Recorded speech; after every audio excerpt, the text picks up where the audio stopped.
Hello everyone, welcome back to Himachal success book. आज हम discuss करेंगे 1 सितंबर 2021 के करंट अफेयर्स। सबसे पहले हम हिमाचल देश के करंट अफेयर डिस्कस करेंगे, उसके बाद नेशनल और इंटरनेशनल करंट अफेयर डिस्कस करेंगे। स्टार्ट करते हैं discussion. First question is, name the boxer who has won gold medal in the 66 kg category in Asian youth boxing championship being held in Dubai. Dubai में आयोजित एशियाई युवा मुक्केबाजी championship में 66 kilogram वर्ग में स्वर्ण पदक जीतने वाले मुक्केबाज का नाम क्या है?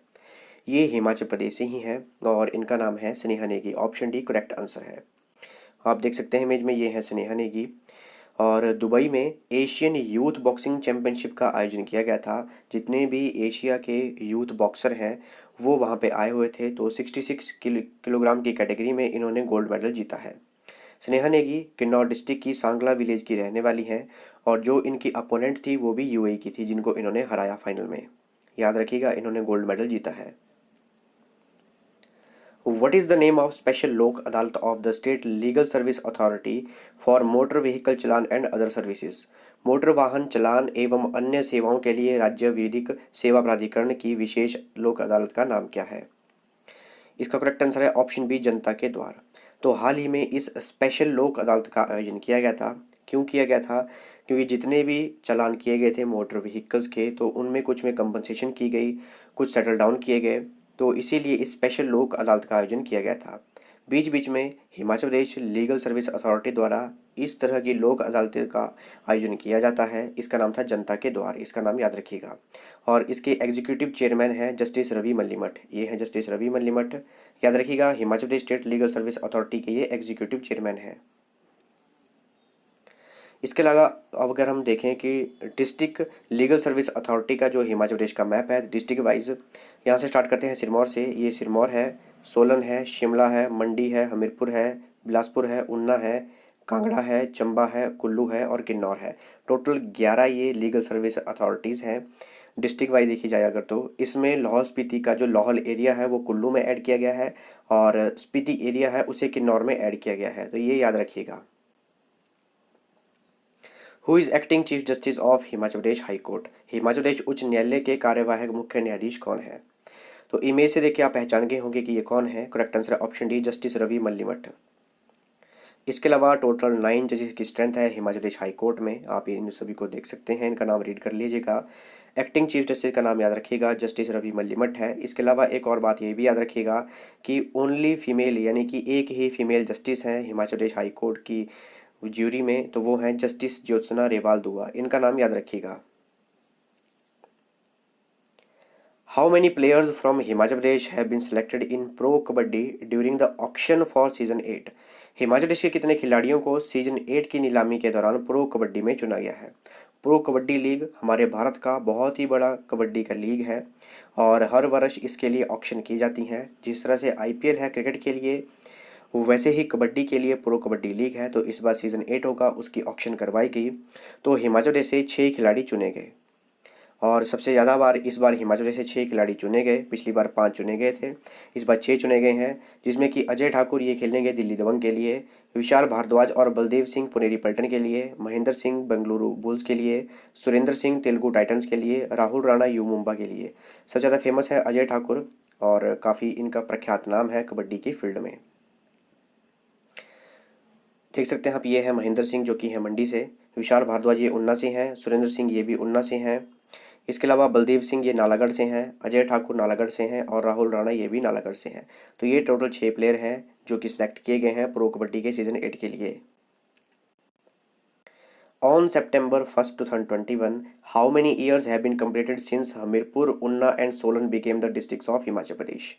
1 सितंबर 2021 को हमीरपुर, सोलन और उन्ना को हिमाचल प्रदेश के जिले बनने के कितने साल पूरे हो चुके हैं?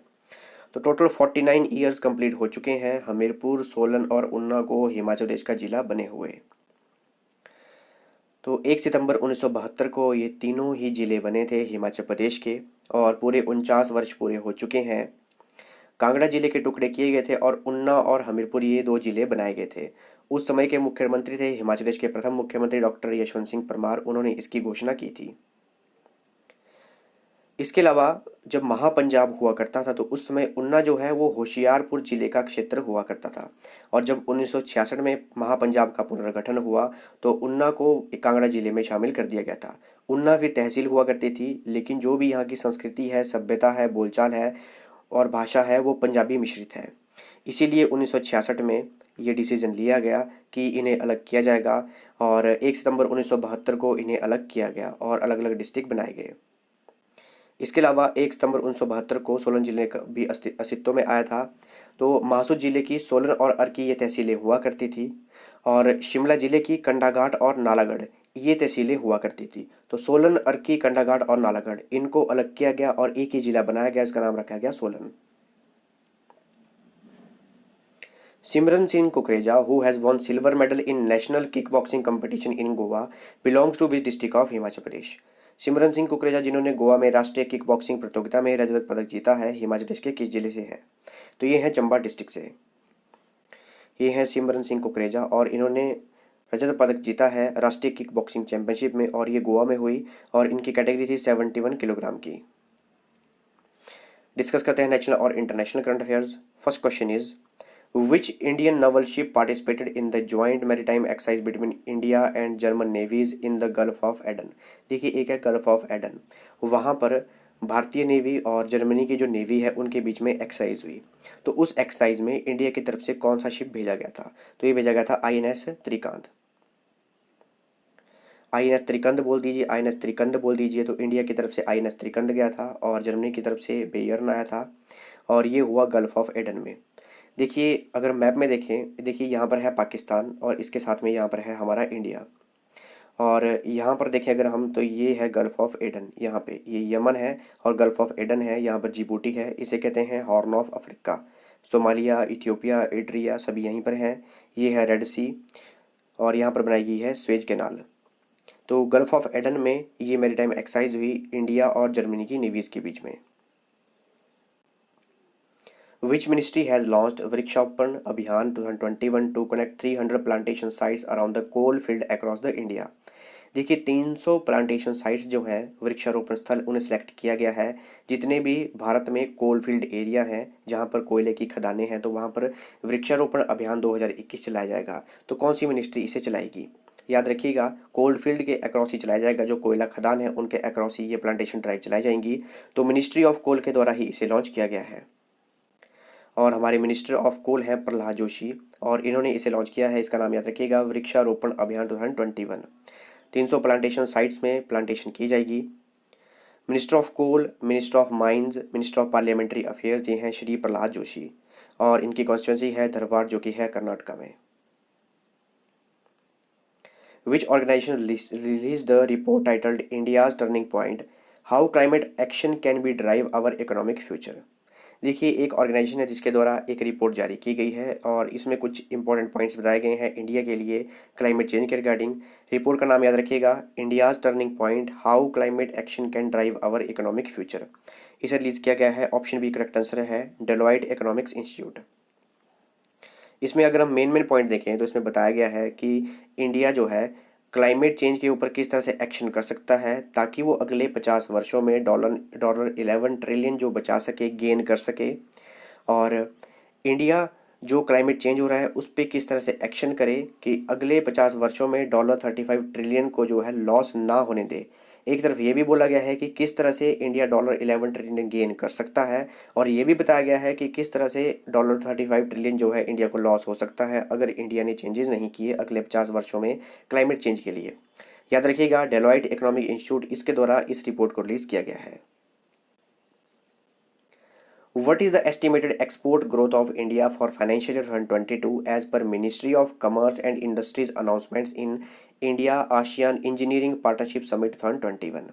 देखिए इंडिया और आसियान की जो इंजीनियरिंग पार्टनरशिप समिट है 2021 हाल ही में उसका आयोजन किया गया था और इंडिया के जो मिनिस्ट्री ऑफ कॉमर्स है उनके द्वारा बताया गया कि इंडिया की जो एक्सपोर्ट ग्रोथ है वो एस्टिमेटेड क्या रहेगी फाइनेंशियल ईयर 2022 के लिए। तो ये रहेगी USD यानी कि डॉलर 46 बिलियन। और ये जो India ASEAN engineering partnership summit 2021 थी इसमें हमारी पार्टनर स्टेट थी तमिलनाडु, वर्चुअल तरीके से इंडिया ने इसे होस्ट किया था। तो पार्टनर स्टेट बनाया गया था तमिलनाडु को और फोकस स्टेट बनाया गया था हरियाणा को। इन बातों को याद रखिएगा। और एस्टिमेटेड ग्रोथ जो है हमारी एक्सपोर्ट ग्रोथ जो है वो बताई गई है $46 बिलियन। आसियान कंट्रीज़ के बारे में बात करें तो टोटल 10 इसके मेंबर्स हैं। Myanmar, Thailand, Cambodia, Singapore, Indonesia, Malaysia, Brunei, Vietnam, Laos और फिलीपाइंस। याद रखिएगा इंडिया इसका मेंबर नहीं है। हिमाचल प्रदेश हाई कोर्ट के क्लर्क के एग्जाम में ये क्वेश्चन पूछा गया था। उसमें पूछा गया था कि कौन सी कंट्री इसका मेंबर नहीं है, और नहीं है कि ऑप्शन में एक इंडिया भी दिया गया था। आसियान की फुल फॉर्म है association of south east Asian Nations. Headquarter है इसका जकार्ता में, जो कि इंडोनेशिया में है। सेक्रेटरी जनरल है Lim Jock Hoi. How many teachers from India are selected by the union ministry of education for national awards to teacher 2021? शिक्षकों को राष्ट्रीय पुरस्कार 2021 के लिए केंद्रीय शिक्षा मंत्रालय द्वारा भारत के कितने शिक्षकों को चयन किया गया है? टोटल 44 टीचर जो हैं वो सिलेक्ट किए गए हैं, और नेशनल टीचर अवार्ड 2021 इन्हें दिया जाएगा। और हाईएस्ट अवार्ड है ये टीचर्स के लिए हमारे भारत में। इसमें एक है हरी स्वामी दास, ये है वेस्ट बंगाल से। और डिजिटल एजुकेशनल मॉडल के लिए इन्हें अवार्ड दिया जाएगा। Minister of education, minister of skill development and entrepreneurship, वो है हमारे धर्मेंद्र प्रधान, जो कि राज्यसभा के सांसद हैं मध्य प्रदेश से।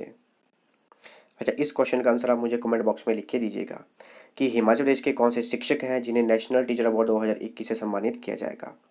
हाल ही में रिसेंटली 15 से 21 अगस्त के जो हमने करंट अफेयर डिस्कस किए थे उनमें हमने इस क्वेश्चन को भी डिस्कस किया था। कमेंट बॉक्स में लिख के बता दीजिएगा कि इसका आंसर क्या है। पता लग जाएगा कि आपको आता भी है इसका आंसर या नहीं भी आता, और ये भी पता लग जाएगा कि यहाँ तक आप देखते हैं वीडियो या नहीं देखते। Who is appointed as the brand ambassador of Sporjo, an Indian sports edtech startup?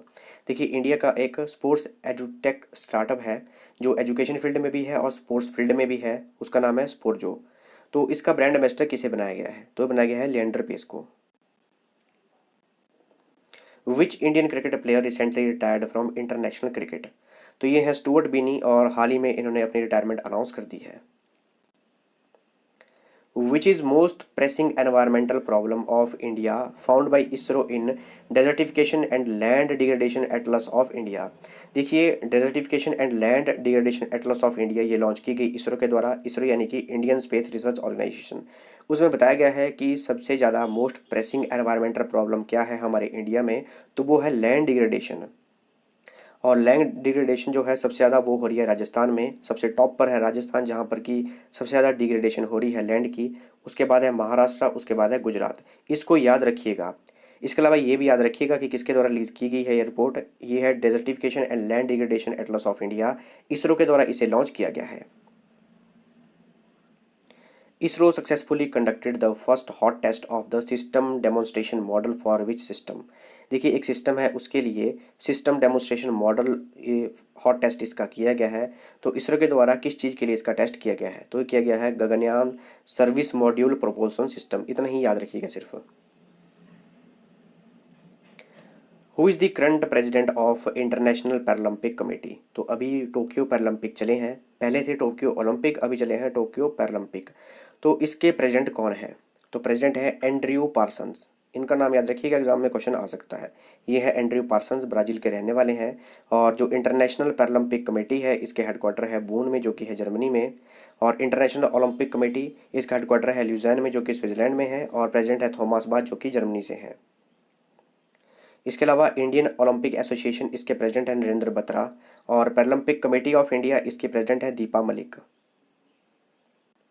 ये थी हमारी डिस्कशन। और अगर आपको इस सेशन की पीडीएफ चाहिए तो आप टेलीग्राम चैनल से ले सकते हैं। टेलीग्राम पे सर्च कीजिए हिमाचल सक्सेस बुक, और वहाँ से आप इस सेशन की पीडीएफ प्राप्त कर सकते हैं। इसके अलावा डिस्क्रिप्शन में लिंक दिए हैं, वहाँ से भी आप पीडीएफ प्राप्त कर सकते हैं। मिलते हैं नेक्स्ट डिस्कशन में। Thanks for watching video. Do like, share and subscribe my channel.